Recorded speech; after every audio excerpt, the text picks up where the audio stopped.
வணக்கம் நண்பர்களே. இன்றைக்கி நம்ம எங்கே வந்திருக்கோம்னு பார்த்தீங்கன்னா, வேலூரில் இருக்கக்கூடிய ஸ்ரீ தீர்த்தகிரி வடிவேல் சுப்பிரமணிய சுவாமி திருக்கோயிலுக்கு தான் வந்திருக்கோம்.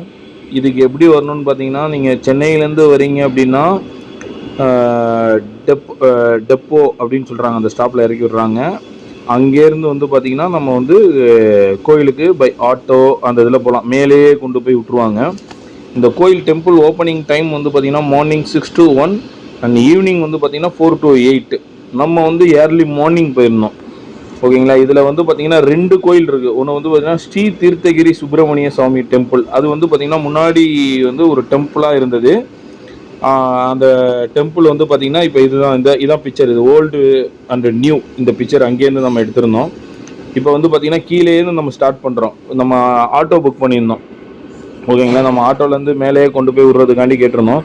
போகிற பாதையெல்லாம் வந்து பார்த்திங்கன்னா இப்போ தான் ரோடு போட்டுட்ருக்காங்க. அதனால் இந்த கொஞ்சம் ஆட்டோவில் போகிறதுக்கே கஷ்டமாக இருக்குது. பை காருமே நம்ம வந்துக்கலாம். பட்டு எப்படி சொல்கிறதுனா கொஞ்சம் ரொம்ப கஷ்டமாக இருக்குது. ரோடு எதுவுமே சரியில்லை. இப்போ தான் வந்து கன்ஸ்ட்ரக்ஷன்லாம் போயிட்டுருக்கு. ஸோ இது வந்து பார்த்திங்கன்னா அப்படியே ஃபுல் அண்ட் ஃபுல் மலையாக இருக்குது. மலையை சுற்றி இந்த கோயிலை சுற்றி வந்து பார்த்திங்கன்னா ஃபுல் அண்ட் ஃபுல் மலை. இப்போ தான் இந்த சைடு மலையெல்லாம் இது பண்ணிவிட்டு கன்ஸ்ட்ரக்ஷன்லாம் போயிட்டுருக்கு. நம்ம வந்துட்டோம். இங்கே வந்து பார்த்திங்கன்னா ஒன்று வந்து ஸ்டாச்சு இருக்க கோயில். அது ஸ்ரீ விஸ்வரூப தீர்த்தகிரி முருகர் சிலை. அது சொல்கிறாங்க. அது இருக்குது. அது தாண்டினோன்னு தான் நம்ம அந்த பழைய கோயிலுக்கு ஃபஸ்ட்டு நம்ம அந்த பழைய கோயிலுக்கு போயிடலான்னு சொல்லிட்டு அங்கேருந்து ஒரு 200 மீட்டர் தான் இருக்குது ஸ்டாச்சுலேருந்து பழைய கோயிலை சுற்றி வந்து பார்த்திங்கன்னா ஃபுல் அண்ட் ஃபுல் மலையாக இருக்குது. பார்க்கவே அது ஒரு பிரமிப்பாக இருக்குது. கார் பார்க்கிங் இதெல்லாம் எந்த பிரச்சனையுமே இல்லை. நம்ம எல்லாமே போட்டுக்கலாம். நம்ம போனது வந்து பார்த்திங்கன்னா மண்டே போனோம். ஏர்லி மார்னிங்கே போயிட்டோம். ஒரு 9 o'clockலாம் அங்கே இருந்தோம். இதுதான் கோயிலோட வியூ. இது கோயிலேருந்து நம்ம சுற்றி எல்லாத்தையுமே பார்த்துக்கலாம்.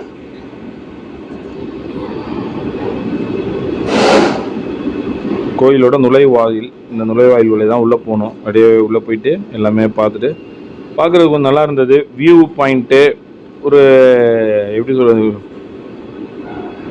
மார்னிங் அண்ட் ஈவினிங்கில் போனோம்னா நல்லாயிருக்கும். இந்த படிக்கட்டு வழியாக தான் எல்லோரும் மேலே நடந்து வருவாங்க. இது கோயிலுக்குள்ளே இருக்கக்கூடிய சாமிகள், எல்லா சாமிகளும் இருக்காங்க. இந்த படிக்கட்டில் தான் நடந்து வந்தீங்க அப்படின்னா இந்த படிக்கட்டு வழியாக வரணும். இது வந்து பார்த்திங்கன்னா பழைய கோயில் ஸ்ரீ தீர்த்தகிரி சுப்பிரமணிய சுவாமி டெம்பிள். இது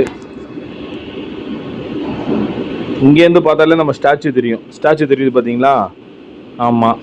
இப்போ நம்ம திரும்ப ஆட்டோலேயே 200 மீட்டர் நம்ம ஃபேமிலியாக போயிருந்ததுனால நம்ம வந்து ஆட்டோ புக் பண்ணியிருந்தோம். நம்ம ஃபுல்லாக ஆட்டோ போட்டிருந்தோம். 500 கொடுத்தோம். மேலேருந்து நம்ம இருந்து ஒரு 1 hour ஸ்பெண்ட் பண்ணியிருந்தோம். அதுக்கப்புறம் கீழே கொண்டு வந்து அந்த டெப்போ கிட்ட விட்ற ஒரு 500 புக் பண்ணிட்டு அவர்கிட்ட பேசியிருந்தோம். இதுக்குள்ளே தான் போகிறோம். இன்னும் நடக்கிறோம். ஜஸ்ட் ஒரு 50 மீட்டர் தான் இருக்கும். அவ்வளோ ரொம்பலாம் இல்லை. நடந்து போகலாம். வாக்கபிள் டிஸ்டன்ஸ் தான். ஸ்டெப்ஸ் இருக்குது. ஸ்டெப்ஸ் வழியாகவும் நம்ம நடந்து போய்க்கலாம். இல்லை நீங்கள் நார்மலாக வந்து யானை பாதை அப்படின்னு சொல்லுவாங்க, அதுக்குள்ளேயே நடந்து போய்க்கலாம். இதுதான் முருகர் சிலை. ஸ்ரீ விஸ்வரூப தீர்த்தகிரி முருகர் சிலை. இது இங்கேருந்து பார்க்கும்போது வியூ நல்லா இருக்குது. இதுதான் டிமார்ட். ஆக்சுவலாக நீங்கள் வந்து பார்த்தீங்கன்னா டிமார்ட் இருக்கும். அந்த டிமார்ட் தாண்டினோன்னே ஒரு நுழைவாயில் மாதிரி வரும். அது உள்ளேயும் வந்துக்கலாம். காரில் வந்தீங்க அப்படின்னா, ஓன் வெஹிக்கிளில் வந்தீங்க அப்படின்னா.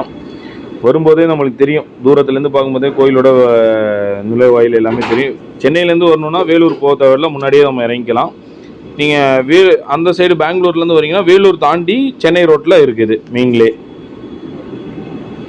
இதுதான் முருகர். நல்லா அற்புதமாக இருந்தார் முருகர். அந்த காட்சி பார்க்கும்போது நம்மளுக்கே ஒரு மெய் சிலிர்க்கிற மாதிரி இருந்தது. கருணை கடலே வந்தா போற்றி அப்படின்ற மாதிரி ரொம்ப மகிழ்ச்சியாக இருந்தது. இங்கே இந்த இடத்துல இந்த பீஸ்ஃபுல்லில் இந்த முருகரை இப்படி பார்க்குறது ரொம்ப சந்தோஷமாக இருந்தது. மனம் திருப்தியாக இருந்தது. என்னோட பிரார்த்தனைகளை வந்து நான் முருகர்கிட்ட வேண்டிக்கிட்டேன். நம்ம மோர் வீடியோவுக்கு நம்ம சேனலை சப்ஸ்கிரைப் பண்ணுங்கள்.